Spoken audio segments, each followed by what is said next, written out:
Boa noite. Pelo terceiro dia consecutivo, trabalhadores portuários protestam em Santos contra a Embraport. O terminal, que fica em Guarujá, não escala operários ligados ao órgão gestor de mão de obra desde que iniciou as atividades no começo da semana. O local escolhido para protestar hoje foi a porta do prédio da Codesp em Santos. Os estivadores bloquearam a Avenida Rodrigues Alves com cavaletes e faixas. A Polícia Militar acompanhou a manifestação de perto. Já a Guarda Portuária e a Polícia Federal ficaram na frente do edifício. Lá dentro, mais uma reunião acontecia. Desta vez, um representante da Codesp ouvia as propostas dos trabalhadores portuários. A gente foi recebido pelo presidente da Codesp, aonde ele nos passou que vai enviar o documento que nós protocolamos lá para o governo federal e tentar intervir em alguma coisa para nos ajudar. Qual que é o impasse ainda? O impasse continua o mesmo. O impasse continua o mesmo. Que o terminal não quer requisitar mão de obra especializada, quer continuar trabalhando com mão de obra aleatória ao sistema do órgão. Preocupados com o futuro, diversos estivadores saíram direto do trabalho para a manifestação. É um crime o cidadão ir trabalhar no convés de um navio, num porão de navio, embarcando contêiner sem a mínima experiência, com um salário irrisório de R$ 1.070. Em nenhum momento a empresa está aberta a discutir, ela quer se impor uma forma de trabalho no porto. Se ela diz, e ela mente também de novo, dizendo que ela não quer trabalhar via órgão, a lei deixa bem claro essa negociação entre as partes, esse acordo entre sindicato e empresa, e nós podemos firmar um acordo coletivo, e precede o órgão, no artigo 32, inciso 4, precede o órgão de mão de obra. Esse é o terceiro protesto em 3 dias. Ontem, um grupo de manifestantes interditou a avenida na região portuária de Santos, com pneus queimados e pedras. O trânsito ficou parado. Uma enorme fila de caminhões se formou. A polícia bloqueou a passagem e acompanhou de perto o protesto. Por volta das 4h30 da tarde, outro grupo de estivadores ocupou o prédio da Codesp no Porto para seguir com a manifestação. Terça-feira, os trabalhadores também protestaram contra a Embraport no centro de Santos. Agora o salário de R$ 1.070. Seu Napoleão tem 62 anos, criou 5 filhos com o trabalho de estivador. São mais de 30 anos de profissão. Mesmo já tendo vivido outros momentos de luta pela classe, está bastante preocupado. Esse monstro do governo aí com essa medida provisória, querendo acabar, querendo destruir um patrimônio que nós criamos há 150 anos de criação à estiva, e agora vem... Sempre tivemos a luta, sempre tivemos, a estiva enverga, mas não quebra. Mas a luta continua, eles estão querendo arrasar nossas famílias, nossos filhos, nossos netos. Só queremos nosso trabalho de volta. Nós não queremos nada mais, nós só queremos nosso trabalho digno de viver com a sociedade.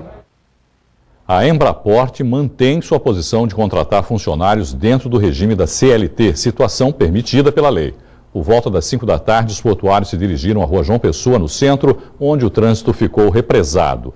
A manifestação também refletiu no tráfego da via Anchieta. No acesso ao viaduto da Alemoa, foi registrado lentidão entre o quilômetro 62 e 64. E a presidente Dilma Rousseff anunciou os primeiros terminais portuários que poderão ser construídos pelo setor privado. A decisão veio após a aprovação da nova lei dos portos. Entre os 50 terminais está o da Saipem, que erguerá em Guarujá um empreendimento estimado em 17 milhões de reais. Quem precisou ir ao banco na região encontrou as portas fechadas. Os bancários fizeram uma paralisação como protesto a um projeto de lei que prevê a terceirização de serviços. Hoje, os bancários no país todo estão fazendo manifestações e paralisações para protestar contra o PL 4330, que é o PL que terceiriza os serviços, não só dos bancos, mas serviço público, privado e de economia mista. Isso traz um prejuízo imenso para a classe trabalhadora, precariza de vez o trabalho. Portanto, abaixo o PL 4330. Os serviços voltaram ao normal na parte da tarde. Parece que a novela das intermináveis filas de caminhões na rodovia Cônego Domênico Rangoni está longe do fim. No capítulo de hoje, a Rua do Adubo, em Guarujá. Eles transportam a riqueza do nosso país, não param de chegar. Estão com mercadorias de vários estados para descarregar do lado esquerdo do porto. Mas assim que chegam na rodovia Cônego Domênico Rangoni, em Guarujá, são obrigados a ter que enfrentar uma fila interminável. Não tem outro jeito, a gente precisa trabalhar, tem que ficar aqui, né? Eles ficam aqui horas e horas sem qualquer estrutura. Se precisar ir ao banheiro, como é que faz? Ah, a gente tem que segurar. Não tem onde ficar fazendo, não tem nada. Isso para ter acesso à Rua do Adubo, única que chega aos terminais. Faz 2 horas que eu tô aqui. Isso só na Cônego. Agora para entrar na Rua do Adubo, mais quanto, hein? 1h30 mais ou menos para chegar até o gate lá. O que falta? Tem que ter outro acesso para entrar aqui na Rua do Adubo. Porque não tem condições, é muito caminhão. Então vai afunilando e não tem jeito. Por dia passam por aqui 6.000 caminhões. E com tantos buracos, os veículos demoram até 1h30 para percorrer 800 metros. Situação que seria bem diferente se houvesse uma pavimentação adequada. Se a Codesp, que hoje está administrando a questão dessas obras, se contratasse uma empresa de porte com isso para fazer essa infraestrutura, tenho certeza que essas carretas não demorariam mais do que de 5 a 10 minutos. E enquanto nada é feito, os caminhoneiros vão ter que enfrentar uma mistura de transtornos, lama, poeira, trânsito, que até já levou um nome. Rua da Vergonha Nacional. Você imagine os prejuízos que traz aos caminhoneiros, traz aos terminais, que não conseguem escoar a produção nacional, traz prejuízo para a cidade, principalmente, que cria essa impactação, formando longas filas na Santos Dumont. Isso traz transtorno e prejuízo irreparável a todos os usuários do sistema. Infelizmente, é uma vergonha. Por meio de nota enviada à redação, a Codesp diz que já houve uma primeira tentativa de eliminar os buracos da Rua do Adubo, que não se mostrou eficaz, já que a pavimentação não é adequada para o tráfego de caminhões. A autoridade portuária diz ainda que está estudando uma solução definitiva. 2 pessoas ficaram feridas ao se envolverem em um acidente de trânsito no início da tarde no Marapé, em Santos. As vítimas que estavam na mesma moto estão em estado grave. O acidente aconteceu após o veículo colidir de frente com um carro que descia do Morro da Nova Sintra, no cruzamento da Avenida Moura Ribeiro com a Avenida Antônio Manuel de Carvalho. Segundo testemunhas, o condutor da moto não respeitou a preferencial. As vítimas, 2 homens, foram socorridas pelo motorista do carro. 2 viaturas de resgate foram utilizadas para transporte até o PS Central. Depois do intervalo, tem as notícias do futebol. Torcedores do Santos protestam contra a diretoria do clube. Nós voltamos já.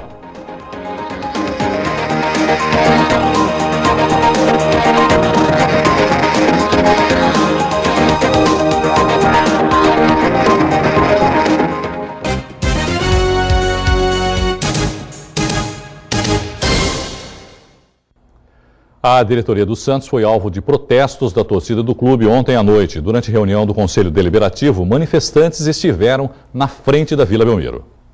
Com faixas, os manifestantes pediam esclarecimentos sobre a venda do Neymar e outras ações do Comitê de Gestão. A gente pede a extinção do Comitê de Gestão, que engessa totalmente as questões futebolísticas do Santos Futebol Clube.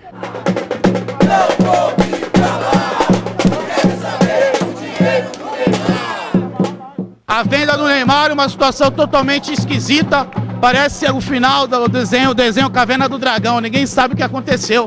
Eles falam em valores que não existem, na Espanha dizem outros valores e ninguém sabe a verdade. Não é mole não, não acabando com a base do peixão.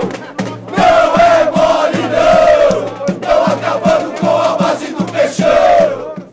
Na portaria, os torcedores também apresentaram aos conselheiros uma carta com as reivindicações. Algumas pessoas que estão hoje trabalhando que não têm identidade com o clube em cargos estratégicos no Santos. Estamos pedindo reativação da Chácara Morã, que é um patrimônio do Santos Futebol Clube que se encontra em São Bernardo. O time do Santos, o Pelé, se concentravam nessa chácara, hoje se encontra abandonada. Estamos pedindo desse documento também, esse encontro, que trouxesse todos os contratos para serem debatidos e reanalisados, o contrato da CSU, o contrato da Netshoes Nike, que a gente vê que são contratos que ainda não deixam alguns pontos não claros, principalmente nas partes financeiras e administrativas. Com fogos e gritos, os torcedores ficaram na frente do estádio durante toda a reunião do conselho. A polícia militar foi chamada para manter a ordem do protesto, que foi pacífico. Durante a reunião do Conselho Deliberativo também aconteceram protestos. Conselheiros fizeram discursos contra o comitê de gestão e da falta de planejamento. E conforme o presidente Odílio falou que o pai do Neymar embaçava em tudo, que teve proposta de 70 milhões de euros e ele não aceitou, e no fim nós largamos ele por 17 milhões de euros. Onde eu quero chegar é o seguinte, que se sobrou 20 milhões de reais, 20 e poucos milhões de reais para nós, se a gente tivesse segurado o Neymar até o fim de junho, entregasse ele em junho do ano que vem, né, quando terminaria, a gente ganharia muito mais, umas 4, 5 vezes esses 20 milhões que nós pegamos agora. É óbvio que ele aqui, nós estaríamos com o Neymar, conseguiríamos mais propaganda, promoção, tudo que teria direito. Porque esses homens hoje que estão aqui, que vieram do comitê de gestão, que vieram tão indicados pelas suas participações em grandes empresas, a gente não conhecia eles, a gente deu um voto de confiança para eles, a gente confiou neles. Eu acho engraçado, hoje eles estão aqui assinando coisas em nome do clube, certo? Com conselheiros aqui, que a grande maioria aqui, 100 e poucos conselheiros, são efetivos, têm uma história dentro do clube, mais os novos que estão vindo aqui, estão participando, e a gente é obrigado a tudo aqui é confidencial. Qualquer notícia, a gente não consegue falar com o presidente hoje que está adoentado, o vice vem aqui dar suas explicações, a gente não conhece o comitê de gestão, inclusive. Funcionários estão sendo perseguidos e não denunciam por medo de perder o emprego. Isso vai gerar uma grande demanda trabalhista para o Santos e um escândalo quando essas notícias vazarem. Já vazaram, né? Já tem abaixo-assinado na internet pedindo para que funcionários que não foram nem demitidos sejam readmitidos. O Santos está virando um motivo de chacota nesse âmbito administrativo. Esse é o profissionalismo. Eu não votei nesse profissionalismo. Para falar sobre o atual momento político do Santos e, é claro, sobre futebol também, nós recebemos aqui no estúdio o comentarista esportivo Armando Gomes. Armando, sócios, conselheiros, torcedores, se tem uma unanimidade é a insatisfação. Parece que ninguém está contente com a atual diretoria do Santos. Porque está parecendo um quarto de solteiro, né? Onde você encontra a panela em cima da cama, o lençol em cima do fogão, o guarda-chuva dentro do guarda... Enfim, é um quarto de solteiro, está muito bagunçado o time. Estão vendendo jogador em cima de jogador, estão vendendo o Rafael, não sei se vão vender também o Arouca, já venderam o Danilo, já venderam o Alexandre, já venderam o Ganso, já venderam o Neymar. Está indo, repito, agora o Rafael, já foi também o Alan Patrick, já perderam o Elano, já perderam o Borges, já perderam o Pará, já perderam o Y, já perderam... É muito jogador indo. E você descarrega na base toda a responsabilidade. Essa molecada agora, o Gabigol, o Neilton, essa molecada agora está entrando com a responsabilidade de fazer o que os outros fizeram. Mas os outros já tinham Copa do Mundo nas costas, muito mais quilometragem. E para pagar tudo isso, eles querem trazer o Robinho. De qualquer maneira, que venha o Robinho. Como se o Robinho, com quase 30 anos, fosse a salvação da lavoura. E outra coisa, o Milan pedia para liberar o Robinho 10 milhões de euros. Aí diz que diminuiu para 8. O Santos chegou em 6. Eu acho que você pagar 6 milhões de euros para liberar o Robinho e ainda gastar 1,2 milhão por mês para mantê-lo é uma sangria muito grande financeiramente. Parece que ele baixou também para 1 milhão agora, o salário livre de impostos. Livre de impostos? Sim, mas... 1 milhão livre. Sim, mas você bota os impostos, vai a 1,2 milhão. Vai até mais, se bobear, até mais, é muito dinheiro. Com todo respeito ao Robinho, eu sou suspeito para falar, tenho problema com o Robinho, mas eu estou analisando como jornalista. Ou seja, não é cabível, não é viável, não é lícito, moralmente falando, você pagar por Robinho 1,2 milhão por mês, ainda gastar 6 milhões de euros. Na minha matemática dá o quê? 14 milhões de 200, 14 e pouco. É muito dinheiro. Desculpe. E outra coisa, não é que o Robinho vem como saiu? Que uma vez trouxeram o Giovani de volta e achavam que o Giovani era muito lento na época. Ele veio 10 anos depois, voltou. Eu perguntei, será que o Giovani veio mais lento ou mais rápido 10 anos após? É o caso do Robinho agora, Irineu. Não, e o Milan já declarou publicamente que não quer mais o futebol dele. Alguma coisa tem nisso também, né, mano? Não falou assim diretamente, mas entre linhas, entre muros, já se sabe que ele é o terceiro reserva do Milan no momento. Ele quer jogar a Copa do Mundo dentro de um ano. Na reserva do Milan, não vai jogar a Copa do Mundo. Precisa titularidade do Santos para poder ser visto e, quem sabe, jogar a Copa do Mundo. Bom, já que estamos falando aí de reforços e também de valores, Armando, alguns estão chegando. Um deles é o lateral Cicinho, que se apresenta na segunda-feira, e também o chileno Mena, que foi já apresentado hoje, Armando, empréstimo de um ano por 2,5 milhões de dólares, com prioridade para a compra daqui a um ano, pagando mais $1 milhão. É uma boa transação essa também, Armando? Eu achei cara. São bons jogadores? Valem o preço? Eu pergunto a você, o Montijo pode valer mais que o Ganso? De jeito nenhum. E, em contrapartida, o Montijo saiu para o Santos mais caro do que o Ganso. 8 milhões do BMG, 4 milhões do Henrique, já são 12. Se você for somando tudo que foi gasto para se adquirir... Agora, outra coisa, venderam o Ganso e 40 dias depois não tinham dinheiro para comprar o Montijo. Eu falei, mas venderam outro dia o cara, como é que passa 40 dias não tem um níquel para adquirir? Quer dizer, é o que você acabou de falar agora. Quer dizer, não há uma reposição imediata. A reposição é com a base. A base tem que sustentar tudo. E essa molecada não tem cacife, não tem suporte, não tem estofo, não tem carcaça para aguentar esse peso da responsabilidade nessa molecada jovem que está surgindo agora. Uma dessa queima aí um moleque, né? Exatamente, queima. Bom, domingo às 4 da tarde tem o São Paulo no Morumbi. Você acha que dá para descer a serra com 3 pontos, Amado? Difícil. O favorito é o São Paulo. São Paulo tem mais time que o Santos no momento. São Paulo vive um momento também ingrato, perdeu ontem para o Corinthians, tá certo? Não obstante isso, o técnico Ney Franco também não vive um grande momento no clube, né? Aí você vê... É o jogo pela Recopa, né? Esse é o jogo pela Recopa, Corinthians e São Paulo. Você vê que aí, na jogada do Romarinho, o Guerreiro não fazia gol há 8 jogos, fez esse aí que você está vendo, né? 1-0. Depois, na etapa complementar, o São Paulo empatou. Frangaço, um frangaço do Cássio.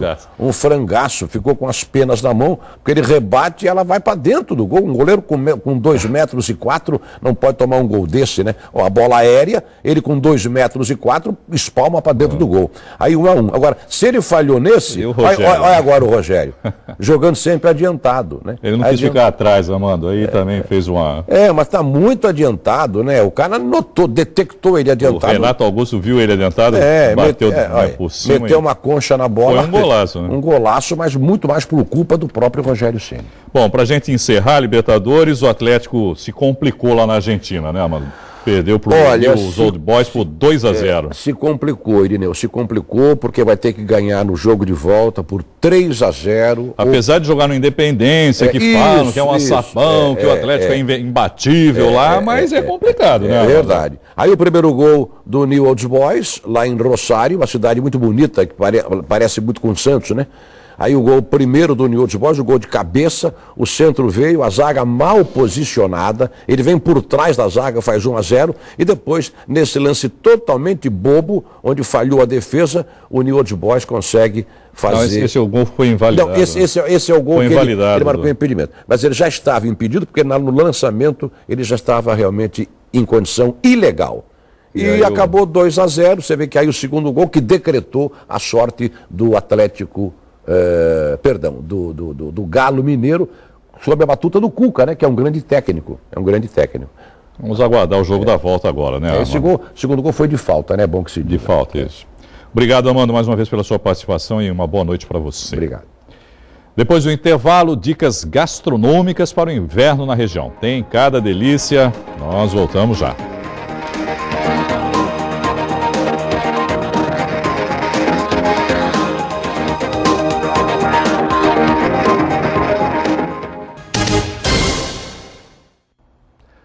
Atenção, você que tem filhos de 0 a 5 anos de idade. Amanhã é o último dia para a vacinação contra a poliomielite. Segundo a Secretaria de Saúde de São Paulo, 116.987 crianças na Baixada Santista devem ser vacinadas. 96.484 crianças da região receberam a dose durante a campanha nacional no mês passado. Os responsáveis devem levar a carteira de vacinação para a atualização de outras vacinas. A gotinha é oferecida de graça nos postos de saúde das 8 da manhã às 5 da tarde. A Unisanta recebeu o selo de instituição socialmente responsável da Associação Brasileira de Mantenedoras de Ensino Superior. O título vem coroar o trabalho social realizado pela universidade.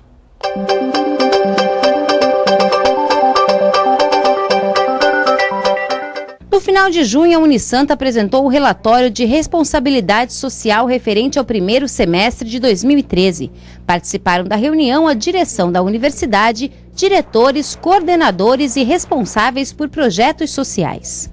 Esses trabalhos estão incluídos no projeto político-pedagógico da universidade, né, que valoriza desde o início da sua atividade aqui na universidade, como acadêmicos, essa inserção na sociedade, através de trabalhos que revertam para a inclusão social, para o benefício aí de todos. Não é uma ação assistencialista de fazer, mas de ensinar a pescar. Fazer com que essas comunidades, essas instituições, as pessoas possam se reorganizar em torno de objetivos, lutando verdadeiramente por aquilo que querem, indo atrás, melhorando, qualificando-se, enfim, preparando para realmente ter uma região cada vez melhor e mais atuante. Em 2012, a Unisanta realizou mais de 2.700.000 atendimentos em prol da comunidade e recebeu o selo de instituição socialmente responsável da Associação Brasileira de Mantenedoras de Ensino Superior. Para o aluno é muito importante, porque o que passa de paciente por esta clínica, o aprendizado que ele tem na clínica, dificilmente ele vai conseguir ter em outro lugar. Na clínica de pacientes especiais, por dia, são 50 pacientes com síndromes diferentes, com problemas, um diferente do outro. Então, isso é um aprendizado. Hoje, a Unisanta desenvolve um papel fundamental na Baixada Santista. Nós atendemos pacientes de Cubatão, Guarujá, Praia Grande, Mongaguá, São Vicente e da própria cidade de Santos, se dirigem às nossas clínicas, além dos atendimentos que realizamos nos hospitais.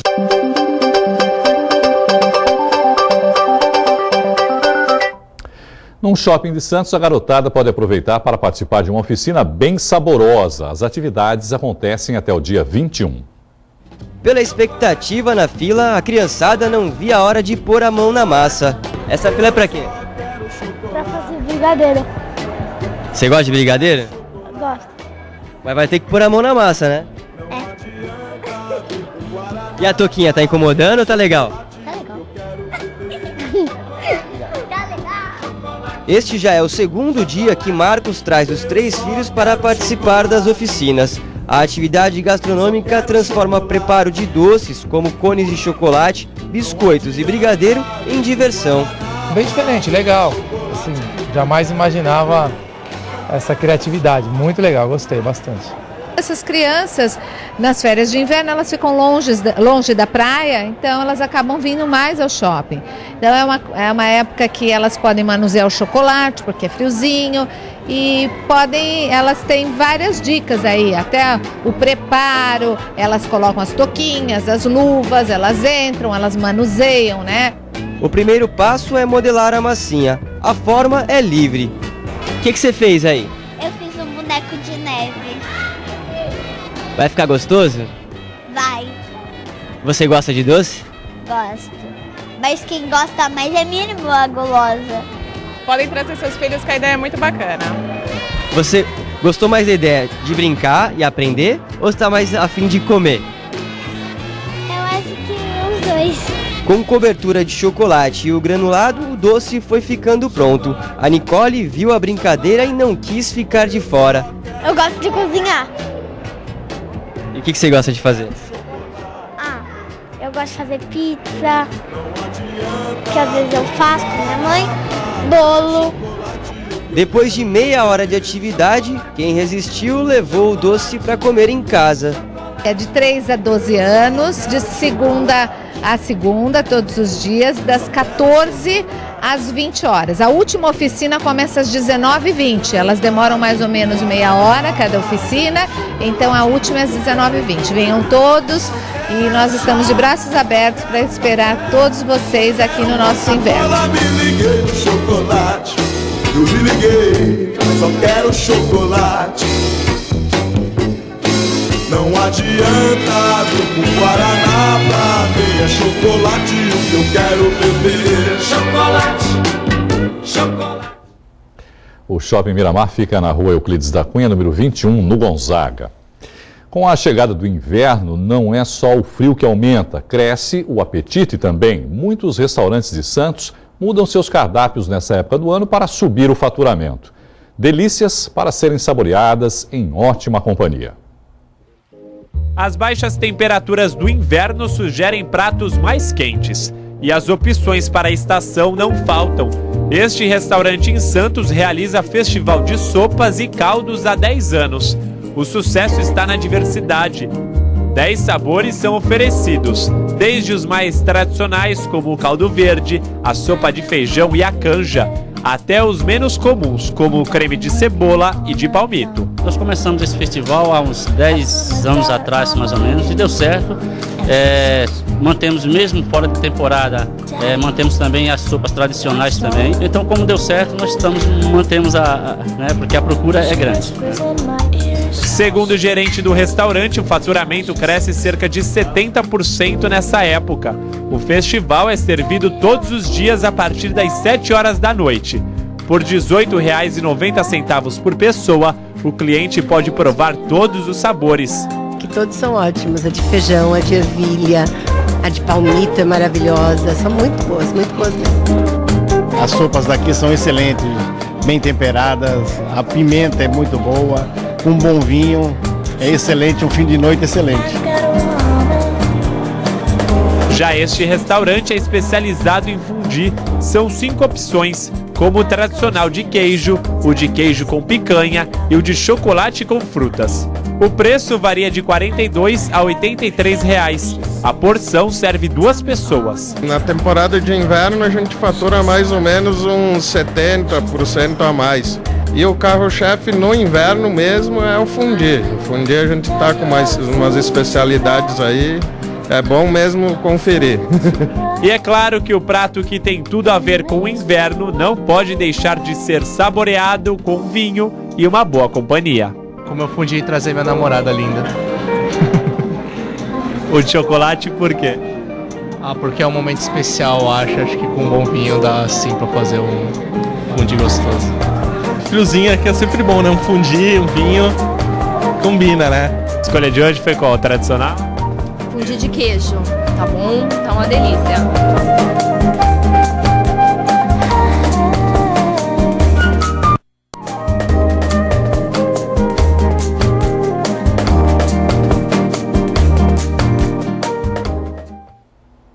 A edição de hoje termina aqui. Pelo Santa Portal, você continua bem informado. Obrigado pela boa companhia, uma boa noite. Eu espero vocês amanhã. Tchau.